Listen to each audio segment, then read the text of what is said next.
శరీరంలోని మలినాలను విష పదార్థాలను బయటకు పంపించడంలో మూత్రపిండాలు ముఖ్య పాత్ర పోషిస్తాయి.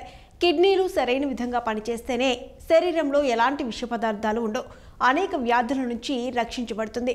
కాబట్టి కిడ్నీలు ఆరోగ్యంగా పనిచేసేందుకు కూడా సరైన ఆహారం అవసరం. అయితే కొన్ని అలవాట్ల కారణంగా మూత్రపిండాల పనితీరు అనేది దెబ్బతింటుంది. మరి ఆ అలవాట్లు ఏంటో, ఎలాంటి వాటికి దూరంగా ఉండాలో ఇప్పుడు తెలుసుకుందాం. ఉప్పు అనేది శరీరానికి ముఖ్యం. అయితే మరీ ఎక్కువగా తీసుకుంటే మాత్రం అనర్థాలకు దారితీస్తుంది. ఉప్పులో సోడియం అనేది ఎక్కువగా ఉంటుంది.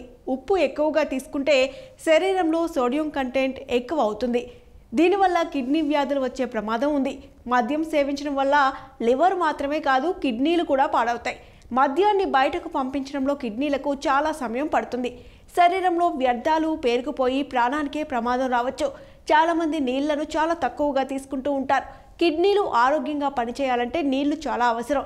నీళ్లను సరిగ్గా తాగకపోతే శరీరంలోని వ్యర్థాలను బయటకు పంపలేవు. Junk foods, instant foods, processed foods వంటివి వాటికి చాలా దూరంగా ఉండాలి. వీటిలో సోడియం కంటెంట్ ఎక్కువగా ఉంటుంది. ఇది కిడ్నీలకు చేటు చేస్తుంది. కాబట్టి వీటికి చాలా దూరంగా ఉండాలి.